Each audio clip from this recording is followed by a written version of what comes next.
So the other day we had the Modern Warfare 3 reveal event inside of Warzone, and things are looking very spicy in terms of multiplayer with the movement changes and a bunch of return of classic features, and the campaign is looking very spicy as well. In terms of zombies, I'm still very skeptical. Obviously, I made quite a emotional video the other day saying that I think the mode is not going to be that great. Now, I've had more time to think about it, and I am of course going to give the mode a shot when it releases, and maybe as we learn further details, it might end up being more to my taste. But there is one thing that I am a bit concerned about, and that is the potential of pay-to-win bundles coming to DMZ Zombies in Modern Warfare 3, because we've seen pay-to-win bundles of course coming to DMZ, and I wouldn't be surprised if the same follows suit for Modern Warfare 3 Zombies, especially because we know that there's different schematics and things you can build, and of course you can bring things like Juggernog straight into the game and the ray gun straight into the game from the start, and it wouldn't be surprised if there are bundles in the game that allow you to directly spawn in with a ray gun or Juggernog or something like that. So that is something I'm concerned about. But in regards to the campaign of Modern Warfare 3, things are looking very juicy. This seems to be a much darker campaign than the previous two Modern Warfares, especially Modern Warfare 2, and it seems like things will be really ramping up here. Now, in terms of the full Modern Warfare 3 campaign reveal, it's actually going to be right around the corner, Tuesday on the 22nd of August at 11 AM Pacific Time, 2 PM Eastern Time, 7 PM UK Time, and 8 PM Central Eastern Time, and it's going to be part of Gamescom's opening night live. So it will be broadcasted sometime during this live stream. We don't know exactly when it will be, but we're going to have the first campaign gameplay. I wonder which mission they're going to showcase to us. I'm thinking it could be the Verdansk one. Anyways, in this video I want to go over everything we know regarding the campaign of Modern Warfare 3,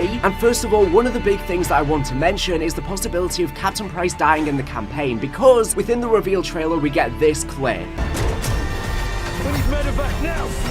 Captain Price is clearly injured, he's falling to the ground, and I think Ghost says we need a med kit now. I really think there are going to be some major characters that are going to die in this campaign, because they've played it very safe with the first two Modern Warfares, and I don't think they're going to do the same with this one. Now, according to Kyle Gazgarik's voice actor, there's apparently going to be 3 major deaths in the campaign, but I feel like this is in fact not true after all, because there's been a lot of fake accounts on TikTok, and there's been one of Simon Ghost Riley, and his actor has came out and said that this is a fake account, so it's probably the same for Gaz as well, although we don't have confirmation on that just yet. But if Captain Price were to die in Modern Warfare 3's campaign, I'm not really sure if they would want to give that away in the trailer, because surely this would be a very impactful moment. Why would they even want to allude or hint at that within the trailer? Of course, people are saying Captain Price surely can't die because he's the main character, literally the staple of the Modern Warfare franchise, but he didn't die in the original Modern Warfare trilogy, and they might be trying to subvert expectations with this game, and maybe then Simon Ghost Riley could take the mantle as leader of Task Force 141 if Captain Price were to depart. And Modern Warfare's writers have came out and said that they do have plans for many Modern Warfare games in the future. This is not going to be ending with a trilogy like the original Modern Warfare series, and Captain Price dying in the 3rd act would completely change up the future games and allow more room for other characters to, like I said, for example, Ghost could take a lead role, and we could always see Captain Price still incorporated in the games in flashback missions, or even if they do a prequel campaign. Of course, Modern Warfare 3's entire theming is red. Even in the initial teaser trailer there was a bunch of red blood dripping, so it really seems to be hinting that there's going to be a lot of death in this campaign. And I'm going to talk about everything else we've learned regarding Modern Warfare 3's campaign in a second, but first of all, I have an amazing message to share with you.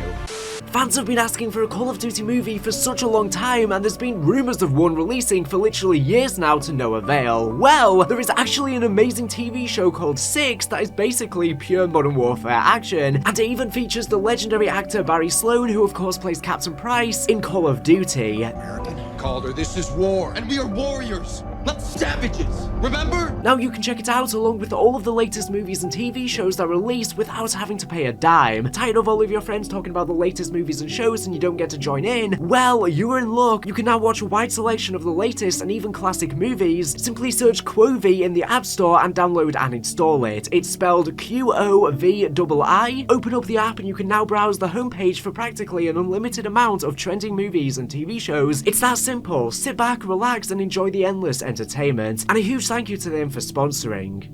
Okay, so like I said earlier, I really do feel like there's going to be a lot of death in this campaign. What it seems to be the general gist of the storyline here is that Makarov is captured in the Gulag. We don't exactly know why, but we know that he has prior association with Captain Price. And from within the Gulag prison, he's going to be commandeering false flag attacks across the globe because he wants to start a world war. Laswell even says that in the reveal trailer near the end. She specifically says he wants a world war. He wants a world war.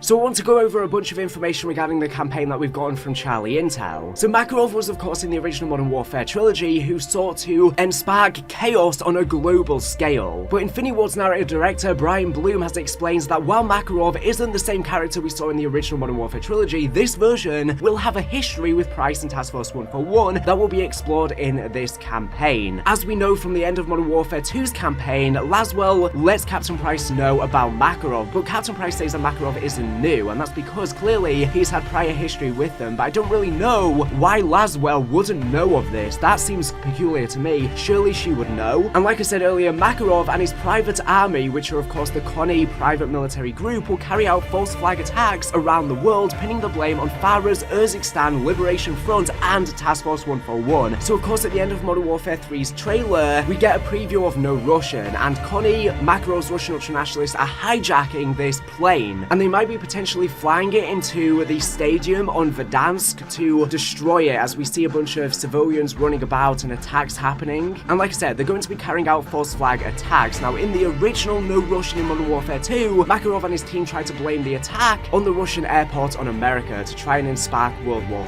III. But this time, they're not just blaming it on America as a whole, but I guess kind of, but they're blaming it specifically on Farah's Urzikstan Liberation Front and Task Force 141, again in an attempt to start World War III. So you'll be playing as both members of Makarov's Konni forces and Task Force 141, both committing atrocities and grappling with the repercussions, trying to prevent more. So I like how in this Modern Warfare trilogy they are showing things a bit more grey instead of just showing, you know, one side as being bad, one side as being good. Both are apparently going to be committing atrocities in this campaign, so I'm very excited to see what actually plays out, and we're going to be seeing a bunch of returning characters in this campaign. We're going to see, of course, Captain Price, Vladimir Makarov, Farah, General Shepard will be incorporated in the campaign, Kyle Gazgarek, John So McTavish, Simon Gus Riley, Kate Laswell, and Alex Keller, apparently. So it seems like this campaign is going to be a big culmination of Modern Warfare 1 and Modern Warfare 2, because Modern Warfare 2, of course, saw a lot of characters absent. For example, we didn't end up seeing Alex until the raids. This campaign is going to be more integral, basically merging the two storylines together of the first two. And like I said, Makarov is going to be different to the original Makarov that we saw. It seems like he's going to be more tactical and more thought out, and it seems like he's probably not going to be the main front that we physically see embarking on these terrorist attacks and stuff like that. He'll just be commandeering them from the background, putting all of the pieces in motion like a game of chess. Now these are all of the confirmed locations that we're apparently going to explore within Modern Warfare 3's campaign. So Verdansk is going to be back. Of course, we saw that in the reveal trailer. Of course, like I said before, Makarov is imprisoned within the Gulag. We're also going to be exploring the Middle East, probably Urzikstan. It seems like that'll be the location of the new Warzone map. It seems like it was originally going to be in Las Almas. It's still going to be generally the same layout, but they've changed Las Almas to now be set in the Middle East, I guess to fit more in line with the storyline of Modern Warfare 3. We're apparently going to be going to Siberia, St. Petersburg, and also London. We did see London right near the end of the trailer when Laswell says that Makarov wants to start a world war, so I guess there's probably going to be terrorist attacks on London, similar to in the original Modern Warfare 3. Now, I really think that there's a possibility that Makarov won't die in this campaign. I did previously say in videos there's a good chance he might die, but with the fact that Infinity Ward have came out and said they have big plans for a lot of future Modern Warfare games, I feel like this campaign might end on a cliffhanger where World War III essentially begins, especially because it's rumored that there might be a lot of flashback missions in this campaign, so it might be exploring more of the backstory of Makarov and how he connects to Captain Price's and Task Force 141's past and what his motivations are, and then maybe nearer to the end of the campaign it jumps up to present day. So like I said, Verdansk is going to be back, and while it seems unlikely you'll get to explore the whole Warzone map again, there's going to be multiple missions in Verdansk that will take placed in specific areas such as the prison, and you'll get free reign to explore the area, tackle the missions in any way you like. Not every mission will follow this semi-open world format, but the developers said these levels will let players bring their own strategies and playstyles. So it seems like Modern Warfare 3's campaign is going to be split apart, where half of the missions are the general standard Call of Duty linear missions, and then half of them are semi-open world, where you have more freedom, you can explore the full map, and you can go at your own pace and tackle things how you want. It's not true open world, it doesn't seem like you have multiple choices and multiple endings to the missions, but just you can go about them in different ways and explore the full map. They're probably going to be quite similar to the Spec Ops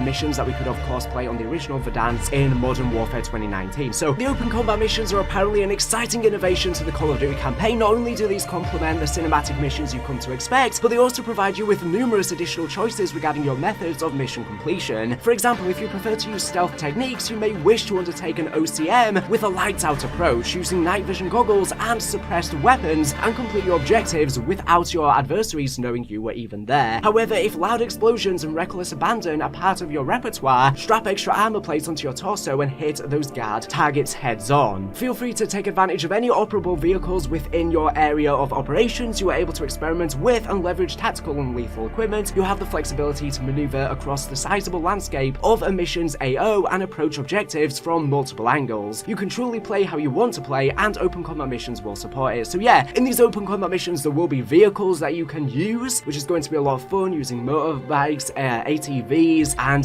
there will be armor and stuff like that. So like I said, it seems very similar to the Spec Ops missions here. There's going to be one mission that's in the campaign called Operation 627, and you're actually going to be playing as Makarov's Special Forces, rescuing Makarov from Verdansk's prison. This is obviously a clear throwback to the original Modern Warfare 2 mission, the Gulag, where Soap and Task Force 141 break into the prison to rescue prisoner 627, who turns out to be Captain Price. But they flipped the script this time in the reboot, and instead it's going to be Makarov, not Captain Price. The mission will begin in a submarine, and you'll have to grapple to the top of the classic Warzone location before using night vision goggles to take down all of the guards with silenced weapons. After entering this prison, you'll sow chaos through a riot, killing prisoners and guards as you descend to the lower levels of the Gulag. The gameplay preview shown ended as the players reached Makarov's cell, likely kickstarting the rest of Modern Warfare 3's campaign. So this is probably going to be one of the very early missions, and I would suspect that it could potentially tie into the no Russian post-credit scene of Modern Warfare 2, because like I said, he's been commanding these attacks from inside the prison, and then they're going to be using them to try and get him to escape. Now, I think I have drastically misinterpreted this mission. In prior videos, I said I think that we're going to be returning to Verdansk in the campaign, but I think it's probably going to be a prequel mission set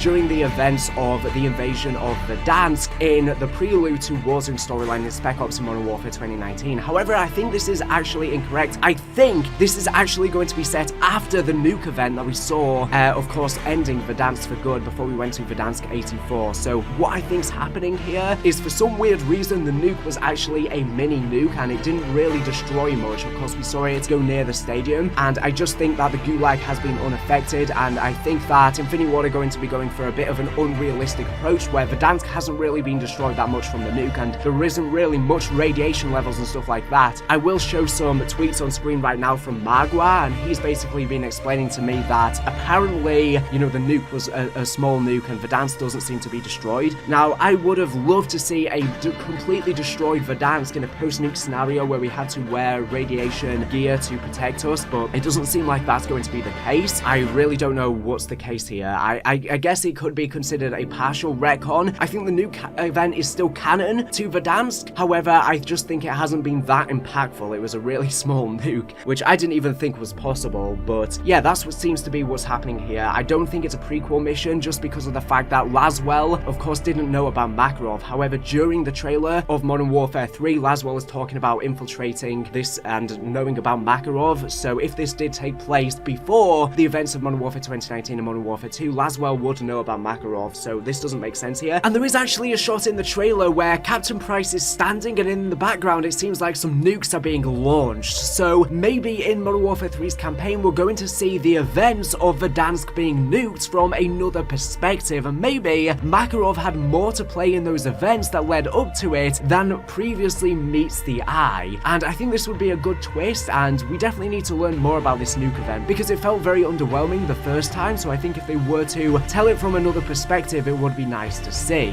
Now, another mission is called Hijack, and the name is inspired off of COD 4's classic Hijacked bonus mission, The mission takes place where Modern Warfare 2's post-credit scene lifts off, with an unknown character building a 3D printed pistol on a commercial flight. So this is the new version of No Russian. So the gunman obviously receives the text stating No Russian, Makarov's famous line from the original Modern Warfare 2, and then, along with 2 other armed passengers, they leave their seats. In Modern Warfare 3's campaign, you will take control of the terrorists, hijacking and taking down the Russian airline. Now, the purpose of this attack will be to pin the blame on Task Force 141 and Farah's forces, and in a later mission, you'll play as Task Force 141 attempting to clear themselves of any involvement. This mission also features a Groundhog Day-esque mechanic where failing will show time rewinding and you'll get another shot. And this sounds really cool, honestly. I really like the sound of this mission, and I think this will probably be after the Verdansk mission. It'll probably be happening, simultaneously to the Verdansk mission where Makarov is being escaped. And I really like that we're actually going to be playing as Russians ultranationalists, Makarov's Konni group, from their perspective. Now, of course, in the Modern Warfare 3 reveal event, right at the end, we get a cutscene of which shows that inside of Shadow Company, there were secret assailants pretending to be part of Shadow Company, but they were actually part of Konni. And they were 2 people known as Ivan and Nolan. And apparently these are going to be coming as operators in Season 6 of Modern Warfare 2. So Season 6 will probably be a Konni-themed event, or season, should I say. And of course, we'll get a cinematic cutscene for that, and that should tie more into the storyline of Modern Warfare 3. But yeah, I really liked this reveal, although I found it quite stupid that they took off their badges to reveal the Konni badge, literally pointed at the camera, which was obviously just for us, the audience, to see. But in real life, it wouldn't make any sense that they would do that. But yeah, we'll be seeing them as operators very shortly, which will give us a lot more prelude and storyline for Modern Warfare 3's campaign. And yeah, one of the places that Makarov is going to be attacking is, of course, Urzikstan. And prior to this event coming out, I did say that I think that we're going to lose and Konni are going to win. And that is what has happened here, because they secretly infiltrated Shadow Company. They managed to secure this deadly gas safely, and they're going to be unleashing it on Urzikstan. They completely one-upped them and did this sneaky play without them having to risk,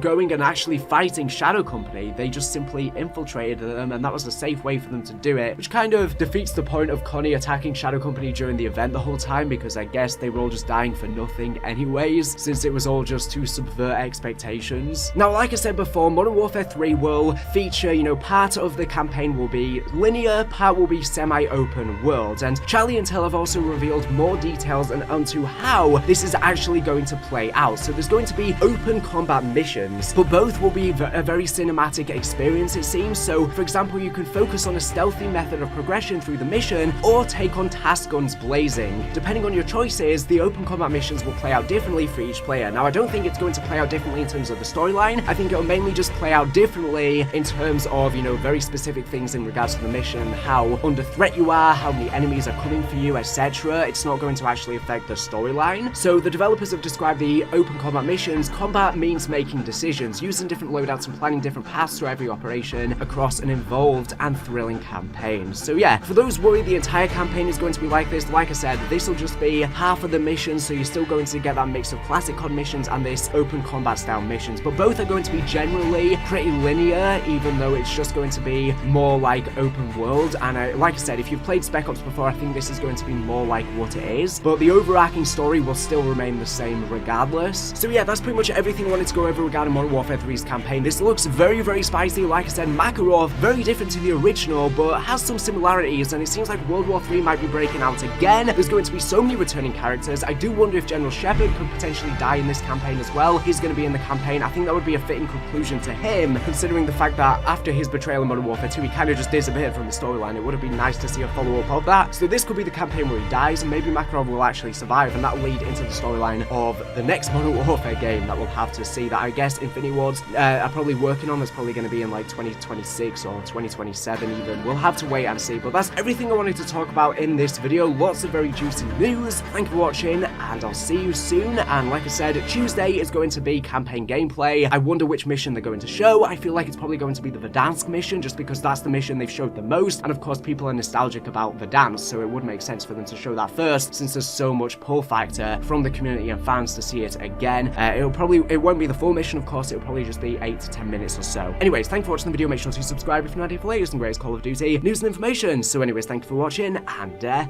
bye.